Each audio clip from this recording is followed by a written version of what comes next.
I deliver mail to cryptids. I was offered a deal I really should have taken. By 02321. I really wished my coworkers would start treating me like an adult. I work as a mailman for cryptids, and that meant I worked alongside strange supernatural creatures with their own rules and cultures. Every time I felt like I made some progress in understanding their world, I would fail, taking a million steps back. Due to an injury, I was stuck in the sorting room for a month. It was an easy job of just sorting through the mountain of colored envelopes to place in the right cubby for delivery.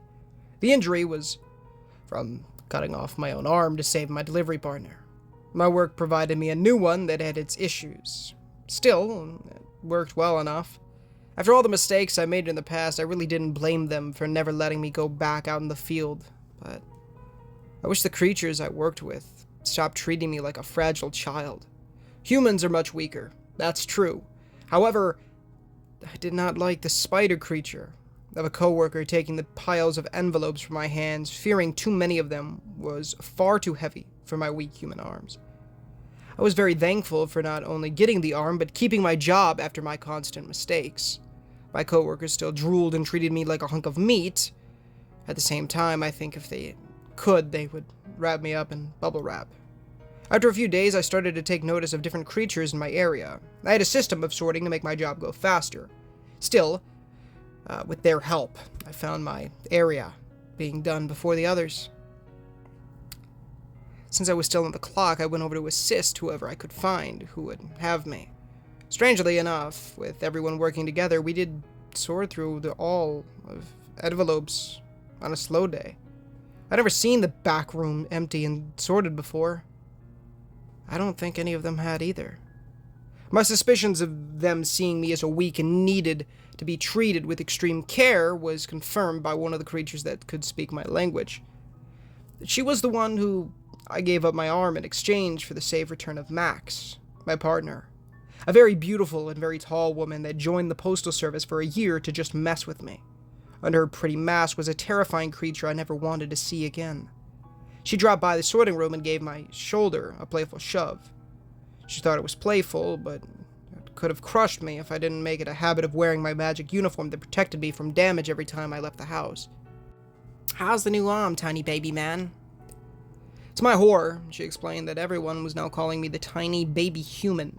I couldn't understand their language, and for 2 weeks, they had been calling me that straight to my face. "Help me think of a name, tiny baby.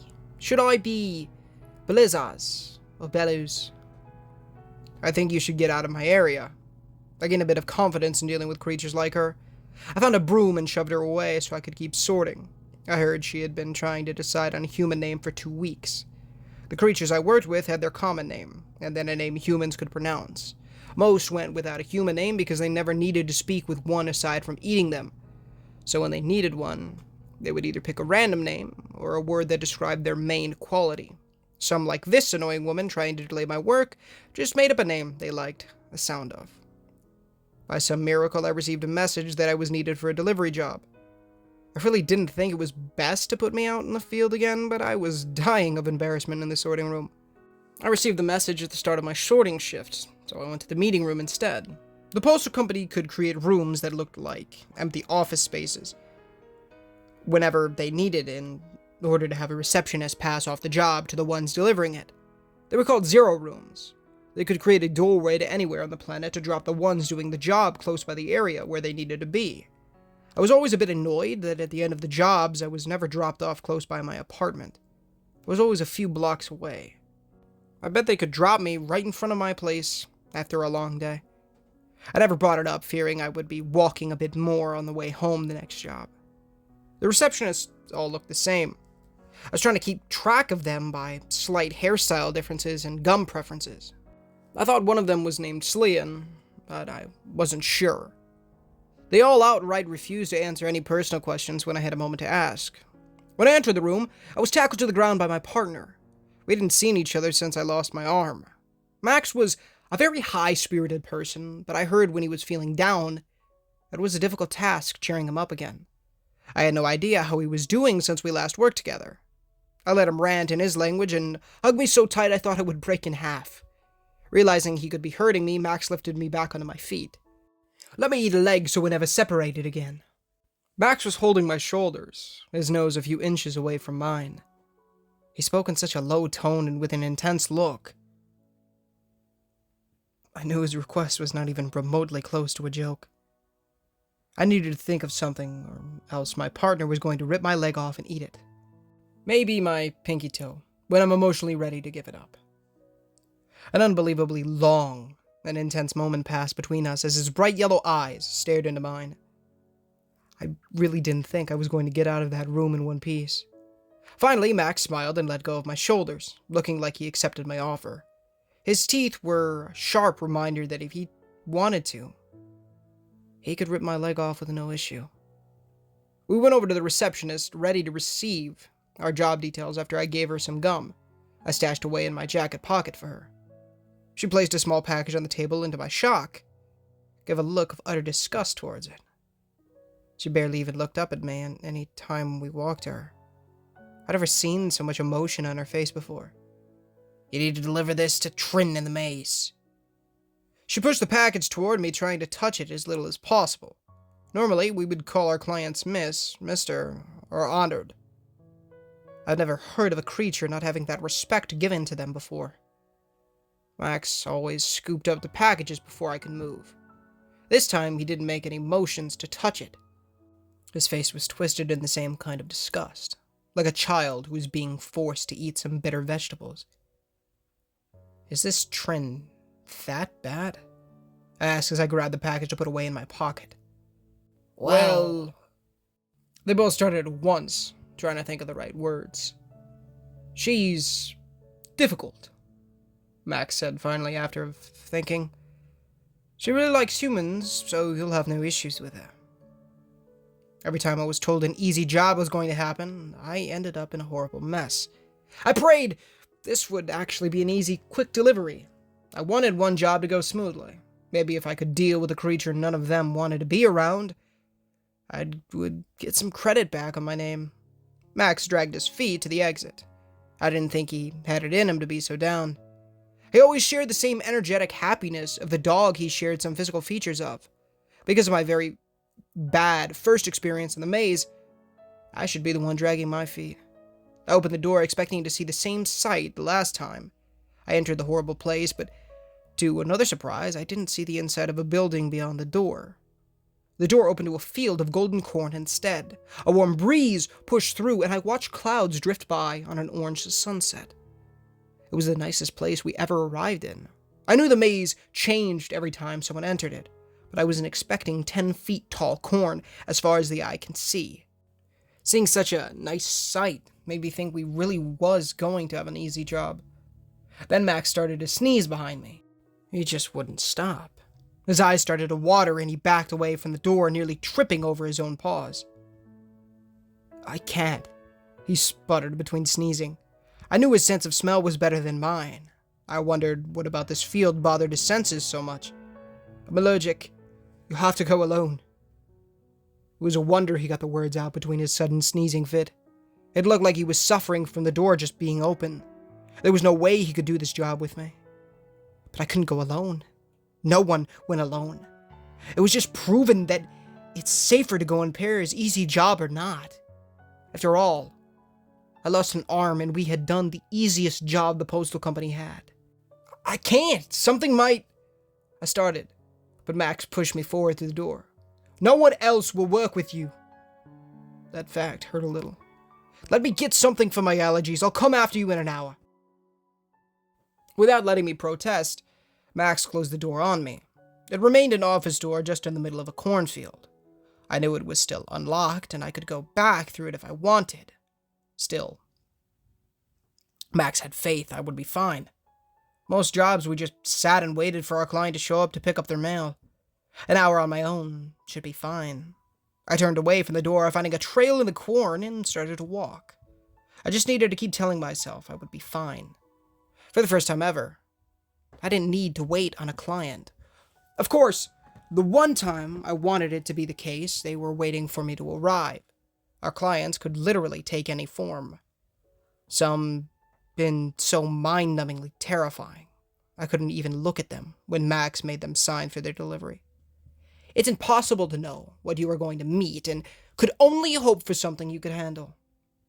After a few minutes of walking, the trail ended in an area the corn was cut down in a large circle.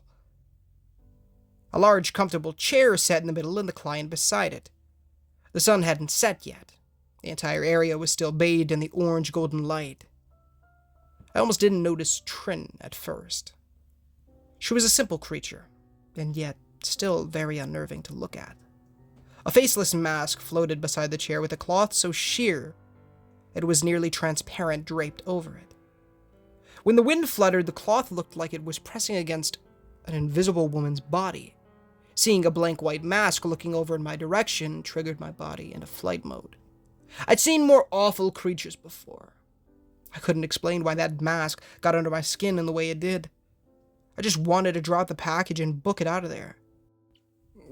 Miss Trin, I stopped speaking to let out a yelp and stumbled back. In a blink of an eye, the mask had went from in the middle of the clearing to right in front of my face. You little thing. You look tired.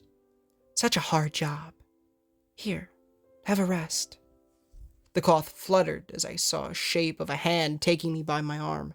I was forced into a sitting position, and in my confusion, into the chair that was in the middle of the circle. I hadn't walked over, and yet I was sitting a few feet from where I arrived. Easy job, my Yang. Warning bells rang in my head. I needed to get the job done and leave as soon as possible. Trin may like humans, but she may like them in all the wrong ways. Look at what they've done to your arm. Such a horrible sight. Nothing ever comes from humans being around those sorts of creatures. It's a pity you did not come sooner. Why don't you stay here for a while? I wanted to speak. I needed to tell her I was just here to drop off her mail. Aside from the constant stress, threats of being killed or eaten, and cutting off my own arm, my job wasn't that bad. After all, I could be in customer service. I remember reaching for my pocket for the package, trying to finish the job. Then, I was simply not there. I wasn't a mailman dealing with supernatural creatures. I was back to being a child in the middle of summer vacation.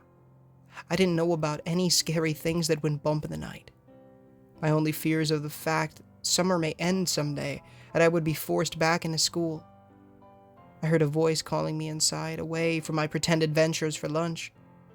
Even though it was a hot day, my mother had made my favorite.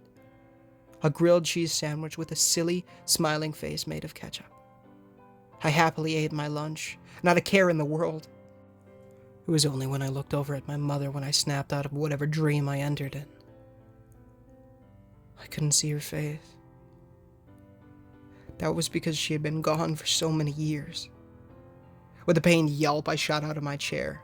I collapsed on the ground, so exhausted my eyes almost refused to stay open. I sat up on my elbows, trying to shake the fog from my mind. What the heck did Trin just do to me? You should go back to sleep. Weren't you having a nice dream? I looked up at her, blank face, disgusted by her. My mother is gone. How dare you drag that back up? I hissed at her, my anger keeping me awake. Out of all the creatures I'd come across, I disliked her the most for reminding me of the thing that still hurts so much. Oh, my poor dear. She may be gone for you now, but if you stay, you can have her back. You can have a perfectly lovely life with nothing bad ever happening to you. You only need to stay here with me and dream. The mask floated down to my level, and I felt the cloth brush against my skin. I was so tired the moment, arms wrapped around me, my body felt limp. I still kept my eyes open, but only barely. I was losing the battle against this monster. I would admit, it did sound tempting. Just dreaming instead of doing my dangerous job. I eat the nightmares of humans. All you need to do is sleep. You're so precious to me. All of the humans under my care are. Don't worry. You'll have an endless, wonderful dream. Just stay here. I felt myself relaxing and losing the battle. I so badly just wanted to fall asleep and take her up on that offer. No more threatening coworkers, no more waiting to see if the next delivery job would be my last. I could just stay there, and maybe be able to see what my mother's face looked like again. I thought of Max and found a bit more strength to stay awake. I was sure he would understand if I stayed because I would be happy there. What would I even dream about? Would I only be a carefree kid, or could I see Max and Rufus? Yes. They were strange creatures that only on the surface looked partly human. I still didn't want a life without them.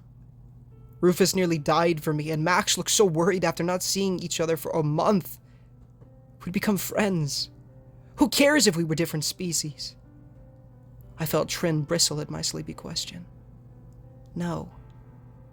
There's no room in my world for those horrible things. I'll remove any kind of creature from your mind. You'll never have to think of them again. The arms tightened around me, so they no longer felt like a kind embrace, but a choking attack. The sudden shift got me back to my senses. Pulling through the mental fog and cotton feeling in my muscles, I pushed out of the sheer fabric wrapped around me. Forcing myself away from Trin, I suddenly felt like I'd run a marathon. My lung felt close to bursting and my head light. She'd offer me a good deal. Until she revealed she would remove my only real friends I ever made in my life. You're refusing me? Trin asked, her voice so cold it felt like it cut into mine. Yes. Now please take your package and sign for it. I took the small package out from my jacket and the small slip of paper attached to it fluttered. I didn't feel very brave sitting on the ground looking up at her. I looked and felt awful, but at the same time was a little proud for standing up for myself. I really thought she was going to kill me. It was impossible to read what kind of emotion she had with her blank face. Sweat rolled down my face as I kept the package held out for her, until my arms started to tremble and hurt. Fine. You'll come back to me someday. Most do. I still think you're a precious little thing. Cloth shifting, she took the package and out from thin air, a fountain pen appeared. She wrote a quick little symbol representing her common name. For some reason, she handed the package back to me after it was signed for. We didn't need to return the signed paper. It had spell on it that made the paper disappear, off to the records room after the client signed for it. I ordered this for you. Once I heard a human was working for the postal company, I requested you to deliver this to me. On the off chance you refused my offer, I found something to help you stay alive until you return to me. I shouldn't have been that surprised. Trin gave me a gift. Creatures such as herself worked off of a favor-based system. Gifts were not a part of their culture, but they all saw me as so weak and helpless. I found a few of them had started to hand out freebies to keep me alive. I slowly opened the package, expecting a knife or some kind of relic, anything suitable to fight against creatures of the night. It's a flashlight. I stated the obvious. It's a sunlight, Trin explained in a patient tone. After using it, you must charge it for a full day in the sun. 2 days for the winter. Creatures cannot handle the sun very well. If you turn it on, it shall bring out a burst of light so bright it could kill very weak and very lesser creatures. For stronger ones, it shall blind them, letting you get away. Well, that was useful. I wish I owned this a month ago. I needed to remember to be careful using it around Max. I was sure this thing would blind him too. Thank you, I said, standing up, suddenly feeling a little embarrassed by her kindness. You could repay me by staying. I think I hear my partner calling for me. I need to go. It wasn't the most graceful way to leave a conversation, but it was the only idea I got. I wasn't stopped as I walked across the clearing. You can also repay me by staying alive. Humans that encounter supernatural creatures nearly always die by them. I fear you don't have a lot of time left. Please make the right choice and come back to me. I paused at the edge of the trail to look over my shoulder at her. I wondered how many humans she'd taken under her spell. If she had some sleeping right as we spoke. If it was their choice. I guessed it was fine. She wasn't as cruel as other monsters I came across. People were waiting for me to return. I felt like taking her up on her endless dream offer would be selfish on my part. I would stick with my awful job because I was doing it together with a friend. I won't die anytime soon. I have a pinky promise to keep. I could have sworn her blank mask held a confused expression for a few seconds as I walked away, leaving her behind. I had no idea how long I had been gone for. I found the door back to the 0 room easy enough. I couldn't have been gone for too long because Max hadn't met me on the trail. When I entered the room, he looked like he was about to charge in after me. Seeing me come out the door, he froze. I didn't know why he stopped. I closed the door behind me, ready to tell him I finished the job. I saw another new expression on his face when he saw me. He looked close to tears. You came back, he said, trying to be strong and not breaking down, crying. I knew why he had that reaction. Trin had a very good offer. I bet he was certain I would ditch him for her. Max, I cut off my own arm to save you. Of course I would come back. It was meant as a joke, but the receptionist looked like she was going to murder me. Max looked from between her, then to me, then back to her. We hadn't told him that yet, she hissed at me. Oh no. I wish they would have made me aware of that fact. I couldn't even try and fix my blunder. Max burst out into a fit of tears, grabbing a hold of me, sobbing how sorry he was that I got hurt because of him, even though he wasn't entirely sure what happened that night or why I removed the arm for his sake. I knew Max could kick a person in half if he wanted. It was a bit strange to see someone I viewed to be so upbeat and strong, freely crying. It was so out of character for him, I froze up. I've heard scraps of information while working in the sorting room about Max. He went from partner to partner, the other creatures not being able to handle his personality being so much like a human. I also heard that 500 years ago, when a mass of creatures was hunted down and killed by humans, gaining access to some spell, he lost his entire family aside from his father. And he once had a huge family. I think Rufus had a lot of children since then, but the mental scars of losing so many important people still lingered in them. The receptionist looked annoyed at her sobbing older brother. I didn't mind it. I let him cry and soak my uniform jacket. My job was dangerous. My coworkers saw me as a meal. They were mostly creatures of nightmares, and we delivered mail to other nightmare creatures. Any wrong step could cost me my life, or the life of my delivery partner. And in some cases, just dying was the best outcome. Even so, I would stick with his job. I had made some first real friends of my life. Max would always have my back. Rufus would gladly adopt me if I let him. And even the very annoying and very frightening witch of a woman that made me cut off my arm to eat was worth sticking around for. I hope Trin wasn't really waiting on me, because I don't think I'll ever go to her. Hey guys, Ninja Gamer here, and thank you so much for listening to today's story. If you did enjoy, please feel free to leave a like, as it does help the channel innumerably and does get the gospel into people's feeds, as well as please consider subscribing, as we are trying to hit 1,000 subs by the end of the year, or 10,000 subs, sorry.